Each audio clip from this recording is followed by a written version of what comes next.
extraordinaire, Amanda Flower. Oh, thank you. I've met you so many times at this point, but I still fangirl at you because you're just so impressive to me. Oh, gosh. How does she do all the things that she does? Oh. Because your life is also like NaNoWriMo times 10. I'm like, Yeah, how did it she do is. that? I don't know. I think. All of a sudden, you had one book come out, and then like, I think it was like a month later, there was another one at one point. Yeah. Did I just see her name? Like, wait a second, did I not get the right book? Yeah. Oh no, there are two. There too. Yeah. How? Yeah, it's pretty, it can be intense. Part of that, what I think is so fascinating is you're doing like different cozies each time because you have your now historicals, you have your candy, you have your farming. So you're not just doing different series, you're doing very different types of cozies, which is also why I'm so impressed because you still do the cozy check marks for each of the books. Like, how is she making sure that she keeps it all juggling? I can just gush at you. Yeah. Oh, thank you. I seriously do think you are one of the cozy icons or pillars because you even wrote the article that I always end up referencing and sending to people about defining cozy mysteries. Yeah. So I feel as if I have to ask you about like what brought you to cozies or what is it about cozies that make you so happy, and you write about explaining it to others and you write so many different areas of it. You're contributing so much to the subgenre. It inspires you with it. Well, I just love them. So I started reading, I didn't know they were cozies like in the early 90s. When I was probably like 11 or 12, I started reading cozy mysteries because that's what my mom read. Like so she read those, and I don't even know if they had the moniker cozy yet, to be honest. And then I wanted to be an author since I was 11, and since it was just my favorite. It just was my favorite. So when it came time that I'm going to write my first book, it wasn't really a question. It was going to be a cozy mystery because I love characterization, and I also love like really wacky like side characters. And I'm an animal person, so I have lots of animals. Right. I have lots of animals in my books. So I just love, I love everything about the cozy, and I've had opportunity to write articles on it and teach workshops on cozies, so it's quite an honor to be able to represent the genre in those ways. You do so well. Oh, thank you.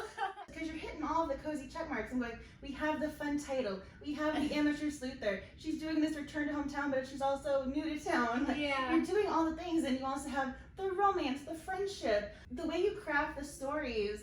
Or do these cozy components just come to you naturally, or are you just so aware because you're a reader, you know what the expectations are? I'm just curious what it is you look for to make a cozy, or something you're writing, you're going, oh, I gotta make sure I have this because I know I want to read this, I know this is what readers want, like this will help make it a cozy. Yeah, I think it's, just knowing what I loved about cozies, and it was all those high points. Like I really love the funny titles. Like I'll go to the bookstore like Barnes and Noble and just like walk down and look at other people's cozy titles. I'm like, oh, that's so cute. And then like I love it's a really great tool to have the love interest somehow be in law enforcement, which is a standard thing in cozies because our protagonist may make candy, or she's a farmer, so like she might not really have a reason to like have access to police information. So a love interest is a good way to get in there. And then I do love like fish out of water stories where a character is either returning because they left because something may have bad happened, or they're coming to a place new for the first time, because that way they have a fresh take on the town, so that, they're all things I want in a book. I feel as if that's almost the difference when you come to cozy mysteries versus literary fiction. I'm going to tell you, I have this thing I want to do and put out there. Yeah, I mean, my goal is to make people happy. So I write to give people an escape and, give myself an escape too. Like I escape into cozy mysteries I read, but also the ones that I write. Like it's a good place to go. I'm so interested in how you came up with an Amish candy shop. Again, you do the fish out of water. For me, I'm always like, oh, witness, that's the harsh word there. But you do it in a fun way where you're not talking down about Amish. She's a part of the community, but you also get to understand more, because this is one of those, it reminds me of Harry Potter, like he's having things explained to him, so you're learning with the character, like we're learning with your sleuther because she's kind of getting acclimated as well. And so the intentionality of that, I was just curious how you came up with the premise of having a sleuther in this setting, because I mean, I know Amish romances are prominent, but I don't think I had really seen, at least for me personally, Amish cozies. Yeah, so it's a really funny story how that series came about. So I wrote, under a pseudonym, Isabella Allen, I wrote the Amish Quilt Shop Mysteries many years ago. And my agent was approached by a television producer that wanted to make it into a show, like for Hallmark or something, in that nature. And because that series was a write for hire, which they sometimes do with new authors, I didn't have the rights to do that, nor the copyright. So if they did decide to do it, which I still think it would have been cool, because I still wrote it, she and I would have gotten no money from it. So she told the producer that I was writing an Amish candy shop mystery series, and was I? No. So my agent pitched it to this producer and then called me and said, I need 50 pages stat, and she knows I'm a fast writer. And I was like, I think it was the day after Christmas in 2014, like this is a pretty long time ago. And I was like, oh, I can't, I've got all these other deadlines. And she's just like, Hallmark, once in a lifetime.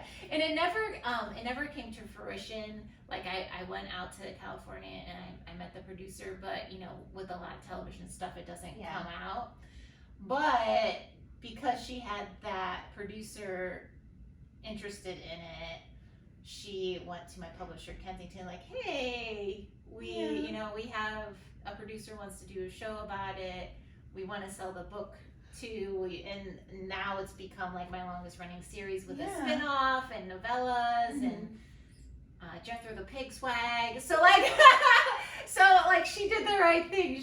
But it was a really weird way to it was her, essentially her fast thinking in the moment, to talk to the producer. That's amazing. Because to me, I'm going, was she making lists of professions? Was she trying to figure out what was she putting together? Yeah. No, it was strictly. I mean, I had written a novella that was in for a Christian publishing house that had been in a collection. It was still a mystery, but it was like a small candy shop in Ohio, because I did live in Amish country for a little while, so that's probably why you have all your facts correct. Yeah. I'm like, did she do research? Did she go? And even now I only live like an hour away from Ohio's Amish country.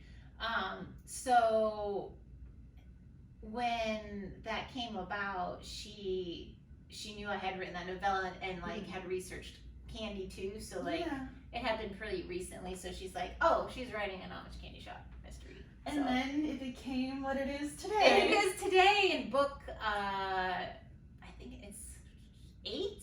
Blueberry Blunder will come out at the end of May, the last Tuesday of May. So I know that this is a fact available online, but you have multiple pen names. Yeah. You have so many different things in the works. How many? I'm also, again, I know as writers, sometimes they're the books that you write, but you put them in the drawer. How many books have you actually written? The combined total. The combined total? It's like 53, I think. That's incredible. I mean, I feel as if your profile photo should be on NaNoWriMo's website. This is what you should aspire to. And honestly, only one of them never sold. So there's one that never saw the light of day. It wasn't my first book either. It was like, I wrote it a few years after I was published, but I went back and I harvested it for parts. So some of the story ended up in other books, but this book itself never saw the light of day. That is so. How you mentioned your agent knows you're a fast writer, But how are you such a fast writer? Is it do you plot? Do you just get at your computer and say the characters are speaking to me? Because the way you're able to crank them out and yet they're still unique. Oh, thank you. I think that's what blows my mind is. Yeah. I've read a lot of romances, and some romance authors have their formula of these characters all have they're very similar in traits. The heroines are gonna be this spunkiness, and so there's one series in particular that comes to mind, and every book, I mean, I know exactly what I'm getting and I love it, but at the same time, like, they're very similar, and I have expectations, and the worlds are always the same. Once you're in this fictional alien planet, which is it's not Ruby Dixon, by the way. Like, I love her, by the way. But every character seems very similar. But the fact that you have multi-dimensional characters in different books at different times, how do you create this? Oh gosh, I am not a plotter at all, which I'm sorry to admit. Like, I wish I was, because I think my life would be less stressed out. But I am definitely a pantser, and I really, I consciously try to make the characters different from each other, because I don't want that to happen where they're like, oh. And even in the world of the Amish candy shop or the Amish matchmaker, the reason that I created Millie, because the publisher asked me for another Amish mystery series, and I said, I'll do it if it can be in the same world, because I don't want to make up another cheese shop and pretzel shop and, yarn, like, because there's not a lot of, I had written a couple other Amish series, so, like, there's a lot of repetitive things that are in the Amish world that are always in an Amish town. So they said yes, so I consciously made Millie a 68-year-old Amish woman. So it's very opposite of what Bailey King is, who's like, lived in New York City and is coming to Amish country, and she's like, in the first book, she's like 29, and I think she's like 33, 34 now. But yeah, so I do it consciously, but the characters, they just, after a while, I know them. You know them inside out because they're your brain babies. They are. I feel as if this is a rapid fire like this or that. Are you a morning writer or an evening writer? I feel like you have to be an all-day writer. I am an all-day writer. The closer I get to deadline, I can. A weird thing about me, and it's always been the case, even when I was a kid, when I had homework or whatever, is if I am under pressure, I can work like I could stay up all night and work 24 or 36 hours, but as soon as something's done, I instantly get a migraine and crash. I feel sorry for my husband, because he has to pick up the pieces when I turn the manuscript, because I am a tad of a procrastinator. So that's why a lot of times you'll see my posts on Facebook like, I have 9,000 words to write in 36 hours. Oh, wow. Go! So, and then one of the reasons I do that and have those countdowns on there, it's to show people you can do it, but also having people cheer me on sometimes what I need to make it. Although I am very curious now, what is your goal or typical word count or page count per day? My word count, if everything is on point, my goal every day is 4,000 words. Because that's a decent amount of words. Yes, it is. It's still a lot of words, but I pick up my niece and nephew from school 2 days a week, so those days are probably not going to be 4,000 word days. So I really try to do 4,000 words, but there's some days that it's 1,000. I try at least to write 1,000 every day, even on a day where everything's gone haywire. Although here at Malice, I have not.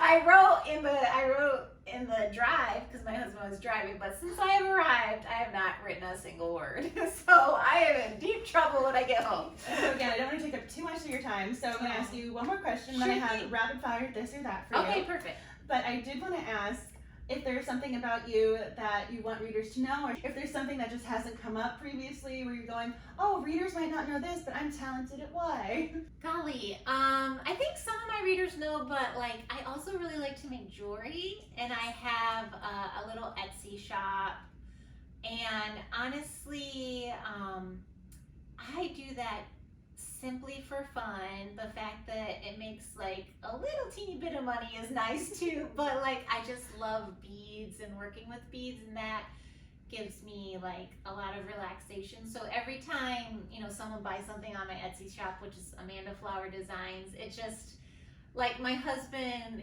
he thinks it's hilarious because I can sell like 100 books in a day, and I'm like, oh, that's so cool, but I get the ding on my phone that I sold one thing on Etsy, and you think I won the lottery. Like, I'm like, I just sold a bookmark with a manatee on it. Like, you know, like, so it's really, it just makes me, it's just a happy thing for me. That's so sweet though. Like, because I've had multiple items from your shop saved and favorited. I'm like, I need to go place my order now. Yeah, I love it. I just love it. So I wanted to do very quick this or that Sure, Cozy that would be questions fine. because you are a reader and you have written across the board. So I wanted to know which of these you would select. Okay. So would you rather read a restaurant or tea shop cozy mystery? Tea shop. A bakery or a library? Oh. Because this woman has written bookstores. Yeah, I would say library. Journalist or author? Author. Crafting or floral? I did that on purpose. Ooh, floral. I love flowers. I was going to say, because I knew you had the crafting side, but you're Amanda Flower. Right. That's a tough one because I love to craft too. And then coffee or bookstore? Gosh. Bookstore. Candy shop or farming? Oh, that's tough. I think the candy shop has been really good to me. I love how you're like, she's a mean interviewer. She's asking, she's bakery or library? tough. New love interest or old flame? Ooh, golly, I've done both in my books, but I like Old Flame. Yeah. The detective love interest or the high school sweetheart? This is a new profession, obviously. Yeah, detective, I think. Yeah. And then past or present tense? Past tense. Or first person or third tense? First person. I almost I wrote like one thing in third person. And so I am so appreciative of you taking the time to chat with me. If y'all have not read Amanda Flower, you can start with any of her books. They're all amazing. We have had multiple book club picks. For the book club, we started off reading A Salted Caramel, and then y'all came back with Farm to Trouble, and then we also had another series from this lovely woman. So clearly she's a favorite among our sleeping family. I think that speaks volumes to her talent and credit. So thank you so much for chatting with me.